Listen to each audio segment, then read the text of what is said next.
Pia Renada of Rappler. Microphone, please. Sir, the decision by the OES that we can cover Malacanang, how does this affect the order earlier barring me from covering Malacanang I events? do not know about the order barring you. I have to clarify that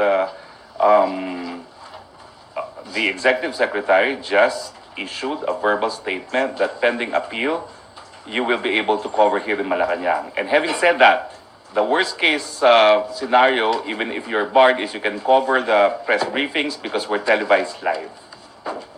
So, I can cover the press briefings but not any events in Malacanang Palace. What's the basis for this order? As far as I know, and don't get this wrong again, you are still allowed until the appeal is resolved by the Court of Appeals. But earlier, If sir... it is sustained, then you will have to move to FOCAP, which is the media group for foreign correspondence, because the decision of the SEC is that you are foreign controlled.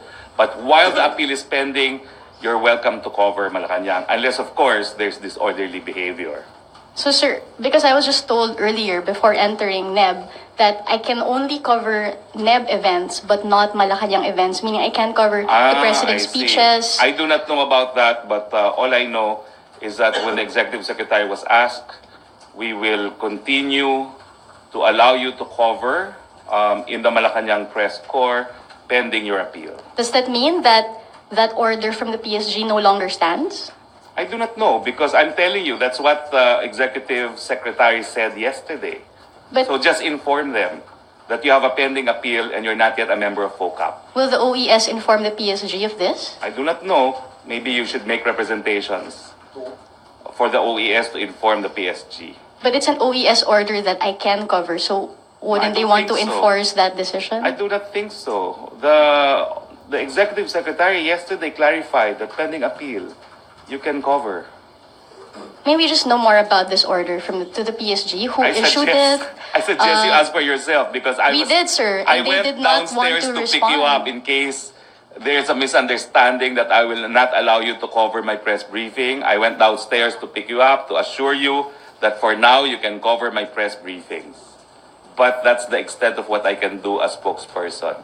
At least I can influence who will cover my press briefings, and you're still welcome to cover my press briefings. Sir, can you find out, sir, who ordered the I do not PSG? know. I think that's asking too much already. No? I was willing to pick you up downstairs to bring you here in case you were not allowed. I will probably pick you up from the gate in time for press coverage, press briefings if you are barred. But that's the full extent of what I can do, because I only am able to control this press briefing.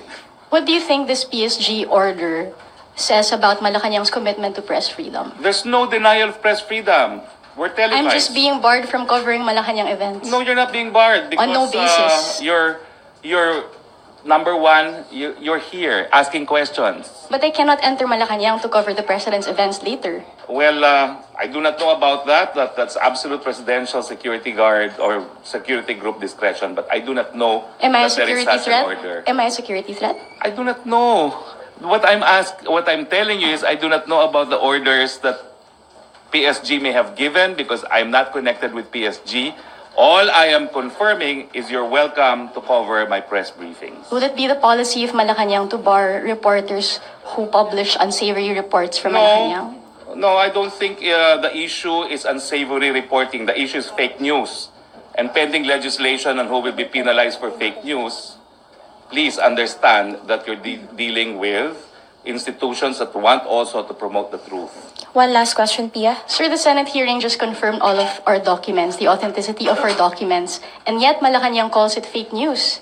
And Bongo himself said in his opening statement that his office endorsed the complaint to DND, and yet you call it fake news. May we know if it's the policy of this administration to call every single report it finds negative, despite vetted documents, as fake news? Well, we still maintain it's fake news because witnesses already clarified under oath that Bongo did not intervene at any time, and that was your conclusion in this press briefing. But sir, they also confirmed that the authenticity of documents which showed his involvement. There is no involvement there. There is, Okay, sir, Pia. Explanation. his No, office, it's okay. His office I'm not here is to argue, implicated. but I'm here to give you the palace position. You can argue all you want, But the documents prove that there was a complaint.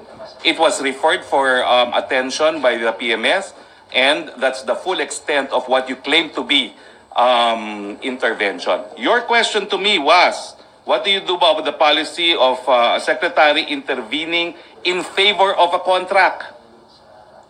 Yes, That sir, was because it. it was Your a... intervention contemplates favoring one company over another. But it was very clear in the palace hearing that there was a complaint. It was referred to the line agency because that is what we do. That's not intervention to favor a company. So, sir, back to my question. Will it be Your the policy question of is, you make Malacanang? conclusions without facts. I'm No. sorry.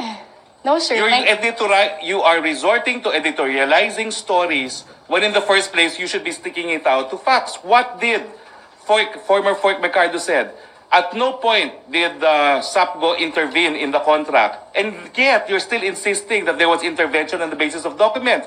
The document did not emanate from Bongo. Even the note says it did not emanate from Bongo. But, sir, the documents confirm that his office arranged the meeting. The document confirmed that they acted upon a complaint.